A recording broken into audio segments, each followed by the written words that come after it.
통통테크 구독자 여러분, 안녕하세요. 서영입니다. 여러분들이 그렇게나 많이 기다리셨던 제네시스의 G80 풀체인지 모델이 처음 딱 실물을 공개하는 그 현장에 나와 있습니다. 마스크를 쓰고 정보를 전달드릴 수밖에 없는 점은 양해해 주시면 너무 감사하겠고요. 4년 만에 이렇게 완전 변경으로 풀체인지를 해서 우리 앞에 나타났습니다. 처음에 딱 봤는데 굉장히 그 모양이 비주얼이 압도적이다라는 생각이 들더라고요. 전체적으로 보면 아주 우아해지고 아주 스포티해졌다라는 생각이 듭니다. 일단 크기를 좀 먼저 살펴봤는데요. 아무래도 동급의 이 프리미엄 세단이라고 볼 수 있는 경쟁자들을 좀 같이 비교를 해봤어요. 5 시리즈나 뭐 E클래스 이렇게 비교를 해봤을 때 전장은 원래도 좀 긴 편이었습니다. 대신에 전폭이 이전보다 35mm나 늘어났어요. 그래서 처음에 봤을 때 차가 크다라는 생각이 전폭 때문에 좀 드는 것 같고요. 전고는 또 낮아졌습니다. 15mm 정도가 낮아졌는데 이전보다는 훨씬 날렵해졌다라고 보셔도 무방할 것 같습니다. 지금 이 차량의 색상이 굉장히 오묘하고 예쁘지 않나요? 저는 이 색깔이 너무 특이해가지고 요걸 딱 집었는데 아니나 다를까 지금 제네시스에서 가장 밀고 있는 색깔이라고 하더라고요. 태즈먼 블루라는 색상인데요. 태즈먼이 호주 지역에 있는 작은 그 섬 쪽에 태즈먼 바다가 있어요. 남태평양의 바다에 그 색상을 따와서 이런 태즈먼 블루 색상으로 차량을 이렇게 만들었다고 하네요. 이 제네시스 엠블럼이 전면부에 나와 있는데 안쪽 가운데 보시면은 여기에도 바로 이 태즈먼 블루 색상으로 보이는 진한 남색들이 이렇게 나와 있어요. 그래서 이 차량과 더 매치가 잘 돼 보인다라는 생각이 듭니다. 전면부 디테일 한번 볼까요? 완전 변경 모델인데 사실 약간 익숙한 느낌이 들죠. 어디서 많이 본 것 같아 라고 생각을 해보니 얼마 전에 또 만났었던 GV80 제네시스의 첫 SUV 모델의 전면부 인상과요 거의 동일합니다. 어떻게 보면 GV80을 위에서 꽉 누르면 이렇게 나올 것 같아요. 아주 커다란 대형 크레스트 그릴 보면 안쪽이 다 메쉬 패턴으로 처리가 되어 있죠. 이 부분도 GV80과 거의 동일하다고 보시면 되겠고요. 좌우에 있는 이 두 줄의 램프, 제네시스가 밀고 있는 최신 디자인 기조죠. 그들의 그 시그니처라고 할 수 있는 이 램프도 좌우로 나와서 쿼드 램프 형태로 등장을 했습니다. G80과 다른 점이 있다면요. 이 크레스트 그릴의 좌우측에 꼭지점 부분이요. 둥근 형태예요. G80은 아주 긴장감이 넘치게 딱 직각으로 되어 있었거든요. 그러니까 이런 부분에서 조금 더 순하고 우아한 느낌이 좀 들죠. 둥글둥글한. 아래쪽에 범퍼 부분이 또 많이 다른데요. GV80 같은 경우는 일단 이 아래쪽에 동일하게 나와 있는 메쉬 패턴 그릴이 조금 면적이 좁았습니다. 그리고 위쪽으로 이렇게 올라가는 형태였다면 G80 같은 경우는 메쉬 패턴이 아래쪽에 보이지 않는 좀 어두운 컬러로 들어가 있고요. 이 라인이 사실 실물을 보셔야만 그 느낌이 전달이 될 것 같은데 바닷속에서 그물망을 탁 들어 올렸을 때 그 라인처럼 굉장히 역동적으로 안쪽에 이렇게 들어가 있습니다. 그래서 차량이 더 스포티해 보이고요. 좌우로 끝까지 메쉬 패턴이 처리가 되어 있어서 넓어 보이는 효과도 있고요. 대신 이 아래쪽이 위쪽에 대비해서 눈에 덜 띄기 때문에 자칫하면 차량이 좀 뭐랄까요, 위아래로 좁아 보이고 너무 가벼워 보일 수도 있었을 것 같아요. 그래서 아래쪽까지 시선을 한 번 더 부여잡히기 위해서 이런 또 하나의 크롬 장식이 가장 하단부에도 들어가 있습니다. 이것 역시도 요 G80만의 디테일이라고 보시면 되고요. 하부의 범퍼 좌우에 한 번 더 이렇게 새로운 크롬 장식이 들어가 있어서 시선을 한 번 더 부여잡는 효과를 주죠. 자, 측면부도 한번 살펴볼게요. 역시나 GV80 얘기를 빼놓을 수는 없을 것 같아요. 왜냐면 이 가운데 캐릭터 라인을 보실까요? 앞쪽 범퍼부터 쭉 이어져가지고 뒤쪽까지 직선으로 나와 있고 그 바로 아래쪽에 2열 도어 쪽 중간 부분부터 시작하는 캐릭터 라인들도 쭉 나와 있거든요. 이 차량의 디자인을 결정하는 굉장히 중요한 요소가 바로 이 캐릭터 라인인데 캐릭터 라인이 아주 동일하게 들어가 있습니다. 그래서 GV80과 비슷한 차체의 그 우아한 라인이 좀 연상이 되고요. 보시면 세단에 그 쿠페형 라인 있죠? 이 루프 라인 쪽과 트렁크로 쭉 내려가는 이 라인이 아주 그 스포티한 쿠페 디자인을 하고 있어서 스포티한 실루엣을 한 번 더 강조해주고 있어요. GV80과 마찬가지로 이렇게 앞쪽에 두 줄의 시그니처가 한 번 더 드러나는 점 역시도 동일합니다. 그리고 아래쪽에 보시면요, 이렇게 도어부 하단부에 쫙 크롬 라인이 있는데 이 크롬 라인도요, 위쪽으로 갈수록 살짝 올라가는 형태예요. 이거 역시도 GV80과 마찬가지로 좀 상향하는 느낌을 주는 그런 장식으로 들어가 있습니다. 다른 건 뭐가 있냐라고 궁금하실 텐데, 윈도우 라인에 보면 커터 글라스 가장 끝쪽에 GV80에는 삼각형 모양의 그 꼭지점 쪽에 이렇게 딱 크롬 장식이 있었는데 그게 이제 들어가 있지가 않아요. 그래서 일반 세단의 형태로 좀 더 심플하게 나와 있다고 보시면 되고요. 하부 쪽에 보시면 휠 아치 부분에 이렇게 팬더에 라인이 들어가잖아요. 이 라인이 지금 G80은 딱 하나의 라인이 들어가 있는데 GV80 같은 경우는 라인이 두 개가 이렇게 겹쳐 있거든요. 그래서 좀 더 하부 쪽에 시선을 주죠. GV80은 SUV이기 때문에 오프로드를 잘 달릴 것 같은 느낌을 주기 위해서 휠 쪽으로 좀 더 강조점을 마련해 두었다면, G80은 세단의 그 유려함 때문인지 휠 쪽에는 이렇게 하나의 선만 딱 들어가게 해서 조금 더 단정한 느낌을 줍니다. 이 휠 같은 경우는 지금 20인치 타이어가 장착이 되어 있고요. 가운데에 이렇게 엠블럼이 들어가 있고요. 5 스포크 형태로 나와 있습니다. 이 스포크를 이루는 부분들에 이렇게 아주 입체적으로 굉장히 다양한 조형미의 그 음각 형태가 처리가 되어 있어서 휠이 고급스럽다는 생각이 드는 것 같아요. 좀 단단하면서도 고급스럽다.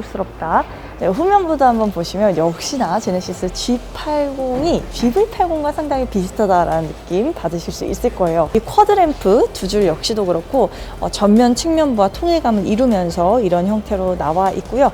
가운데 이렇게 엠블럼 대신에 레터링으로 이렇게 들어간 부분도 비슷하죠. 그 트렁크 문 쪽 부분이요, 음각으로 굴곡이 진 형태여서 차량이 굉장히 스포티해 보이고 날렵해 보이는 인상을 줍니다. 그런데 GV80과 또 뭐가 다르냐라고 궁금하시다면, 이 트렁크 부분 상단에요, 이 크롬 장식 라인, 요건 GV80에 없었던 그런 장식이에요. 요게 들어가 있고 그 안쪽에 이렇게 트렁크 전동식 버튼이 나와 있습니다. 그런데 이게 굉장히 특이한 게요, 자세히 보시면 요 라인 있죠? 이렇게 뾰족하게 돼 있고 좌우로 쭉 끝까지 길게 나와 있는 요 라인이 제네시스 엠블럼의 그 날개 형상과 아주 흡사합니다. 안쪽에 있는 요 전동식 트렁크 버튼 부분 역시도 제네시스의 그 엠블럼 형상을 묘하게 닮아 있죠. 좌우에 머플러가 등장을 해 있는데요, 진짜 머플러입니다. 안쪽에 머플러가 실제로 나와 있어서 이 차량이 좀 잘 달리겠다 이런 느낌을 주는 그런 머플러입니다. 이 머플러 역시도 제네시스의 엠블럼 형상과 또 비슷하죠. 그래서 곳곳에 이 내가 제네시스야 이런 느낌들을 많이 심어주려고 했던 의도들이 좀 보입니다. 실내도 한번 타볼게요. 일단은 들어오자마자 뭐야 하는 생각이 딱 들었던 게 이 색상이요, 굉장히 독특합니다. 그 차량의 태즈먼 블루 색상과 동일한 그 시트 색상이 나와 있어요. 이렇게 진한 그레이와 블루 색상을 섞은 아주 오묘한 색상과 이런 우드 소재의 갈색이 잘 어우러지는 듯한 느낌이 들어서 상당히 고급스럽다라는 느낌을 받으면서 첫 인상을 가지고 이렇게 탑승을 했습니다. 일단은 이 시트 자체도 형상을 보시면요, 싹 바뀌었죠. 이렇게 Y자 형태로 선이 드러나 있죠. 4차선 도로가 이렇게 좌우로 나와 있는 이런 모양 느낌도 들고, 아래쪽에도 역시 이렇게 엠보싱이 다양한 형태로 입체적으로 나와 있는데요. 이게 제가 앉았을 때요, 등 쪽이 이렇게 좌우로 편안하게 푹신하게 맞닿으면서 안정감을 주고, 하부에서도 그 푹신함이 유지가 되어서 전체적으로 굉장히 뭐랄까요, 편안하면서도 좀 고급진 착좌감, 그런 것들을 마련을 해준다라는 생각이 듭니다. 요 앞쪽에 대시보드 쪽도 보시면 이전 구형과는 완전히 달라진 걸 아실 수 있을 거예요. 물론 GV80과 사실 비슷한 느낌도 있습니다. 하지만 저는 실제로 봤을 때는 G80만의 그 세단형 느낌이 더 강하게 들기는 하는 것 같아요. 더 아래쪽에 개방감이 드는 형태예요. GV80이 약간 인천공항의 그 드넓은 라운지라면 G80 GV80은 김포공항 느낌? 그런 느낌이 조금 드는 것 같아요. 일단 스티어링 휠 부분 보시면 이 스티어링 휠 인상이 GV80과 역시 좀 비슷하다라는 생각이 처음에 들지만 구형의 G80의 그 스포크도 안쪽으로 이렇게 나와 있었는데 그걸 신형에도 이렇게 같이 접목을 시켰어요. 그래서 안에 한 번 더 손을 잡을 수 있는 이런 공간이 이렇게 구획이 되어 있습니다. 이렇게 좌우 버튼도 조작하기 편리하게 되어 있다는 점도 보시면 좋을 것 같아요. 스티어링 휠 자체도 이렇게 투톤으로 되어 있어서요. 바깥쪽 림 같은 경우는 고동색의 중후하면서도 고급스러운 느낌으로 나와 있습니다. 패들 시프트 역시도 이렇게 등장을 해 있고요. 지금 계기판이요. 굉장히 입체적으로 나와 있는데 12.3인치의 계기판이 드러나서 눈을 딱 사로잡는 그런 디테일들이 나옵니다. 풀 디지털로 이렇게 들어가 있는데 이게 실제로도 굉장히 입체적인 그래픽이어서 약간 이렇게 그래픽이 좀 흔들려 보이는, 왜 그 4D 이 영상들을 맨눈으로 보면 살짝 흔들려 보이잖아요. 그런 느낌이 살짝 들기도 하는 것 같아요. 디스플레이가 상당히 넓죠. GV80이 또 떠오르기도 합니다.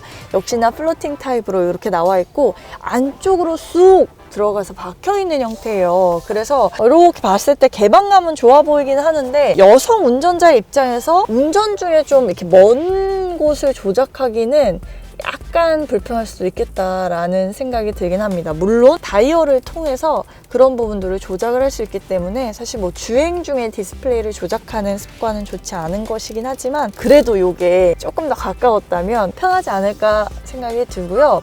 무엇보다도 이게 안쪽으로 좀 파고 들어있는 형태잖아요. 아래쪽까지 손을 넣는 이 부분이 좀 불편합니다. 위쪽은 뭐 이렇게 할 수 있지만 아래쪽은 이렇게 손이 좀 꺾여야 한다는 점, 이런 거는 한번 참고를 해보시면 좋을 것 같아요. 그 디스플레이는 굉장히 넓습니다. 14.5인치로 아주 넓게 들어가 있고요. 비상등이 이전과는 달리 쭉 올라왔습니다. 구형에 있었던 아날로그 시계는 없어졌고요. 비상등이 단독으로 나와 있어서 긴급 상황 시에 이렇게 누르기에 굉장히 유리해졌다고 보시면 될 것 같아요. 그리고 사실은 비상등을 이렇게 주행하면서 이렇게 보지 않고도 충분히 이렇게 누를 수 있을 만큼 딱 독립적으로 나와 있어서 운전자 입장에서는 훨씬 더 유용하게 편의성이 증대된 거라고 저는 생각이 들어요. 아래쪽에 이렇게 공조 버튼 나와 있는데 지금 가운데 패널 보시면 터치로 조작을 할 수가 있죠. 바람의 세기를 올릴 때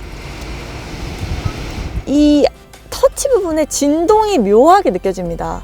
아주 디테일하게 마치 그 스마트폰 진동처럼 이렇게 진동감이 두두두둑 느껴지게 그렇게 조작이 되게 나와 있고요. 온도 같은 경우는 좌우에 다이얼로도 편하게 조작을 할 수가 있고요. 그리고 이제 열선 같은 것들은 또 이렇게 화면으로 조작할 수 있고 해서 다이얼과 이 물리 버튼 그리고 터치 이것이 다 조화롭게 이루어진 형태라고 보시면 되겠습니다. 아래쪽에 이렇게 수납함 나와 있죠. 안쪽에 무선 충전할 수 있는 패드가 있고요. 뚜껑을 딱 열었을 때 이렇게 고급스럽게 들어가네요. 2개가 나와 있다. 다이얼 변속기가 들어가 있네요. 저는 기어 변속기를 좋아하는 편이긴 하지만 요 GV80에서도 봤었던 바로 그 형태로 약간 크리스탈 그런 디자인이에요. 다이얼 변속기가 있다는 점 참고해 보시면 좋겠습니다. 이렇게 안쪽에 보시면 깊숙하진 않아요. 일단 딱 제 손 하나가 딱 들어가는 정도이고요. 깊이감은 거의 3분의 1을 약간 넘는 정도? 팔꿈치. 그래서 아주 깊지 않고 요 정도의 깊이감이라고 보시면 되겠습니다. 이 도어부에도 보시면 이렇게 라인이 마치 파도가 바람에 싹 갈리듯 아주 유려한 곡선미와 함께 이렇게 디자인이 되어 있고, 스피커부 역시도 사선의 반대 방향으로 대각선이 들어가면서 전체적으로 아주 역동감이 느껴지고 고급스러운 그런 도어 패널부를 완성을 하고 있습니다. 그리고 이 위쪽에 보시면 등을 터치로 조작을 할 수 있어요. 이렇게 싹 거의 누른 것 같지도 않은데 불이 은은하게 켜지고 하는 이런 은근한 디테일의 고급감도 만나볼 수가 있고요. 이 룸미러 부분이 이렇게 베젤이 없는 깔끔한 형태로 나와 있어서 뒤쪽 후방 시야가 훨씬 더 깔끔하게 눈에 들어온다는 장점이 있고, 앉았을 때 A필러 부분이 얇습니다. 그래서 시야의 개방감이 좀 더 넓어 보이고요. 사이드 미러가 아주 날렵한 형태로 나와 있어서 차량의 좀 스포티함을 운전자에게 계속 배가시켜주는 그런 느낌도 들었습니다. 앉았을 때 착석감은 1열에 비해서는 약간 덜하다라는 느낌이 살짝 있어요. 헤드룸이 이렇게 기댔을 때는 괜찮을 것 같은데 위로 올라왔을 때는 주먹 하나가 안 들어가거든요. 왜냐면 이 지금 파노라마 선루프 때문인지 모르겠지만 이렇게 위쪽이 살짝 방해가 되는 그런 형태입니다. 그래서 성인 남성분들이 타시면 이거 분명히 닿을 것 같아요. 그래서 이 부분 좀 참고를 해보시는 게 좋을 것 같고, 레그룸 같은 경우는 넉넉합니다. 지금 시트가 뒤쪽으로 좀 이렇게 누워있는 형태인데도 많이 제가 주먹을 막 4개씩 이렇게 갖다 넣을 수 있죠. 제가 키가 162에서 3cm 정도 되는데요. 키가 크시다고 하더라도 레그룸 공간의 방해를 받기는 어려울 것 같아요. 그래서 그 부분은 넉넉하다고 보셔도 무방할 것 같습니다. 눈에 띄는 부분이 있다면 2열의 그 고급감을 갑자기 확 업그레이드 시켜주는 바로 이 듀얼 모니터들이죠. 2열에서 후석 승객들이 이렇게 다 조작을 할 수 있도록 독립된 듀얼 모니터가 나와 있고요. 분리 버튼을 통해서 다 조절을 할 수 있게끔 나와 있습니다. 암레스트 부분이 어떻게 나와 있는지 봐야 되는데 이게 길이가요 상당히 길죠. 이 일반 차들과는 굉장히 다르다는 생각이 드는데, 제가 딱 열었을 때요 일단 묵직해요. 묵직한데 열어서 이렇게 하면 쿵 한 거 보이세요? 이렇게 제가 이렇게 앉아있다가 그냥 이렇게 생각 없이 팔을 내리면 팔이 껴버려요.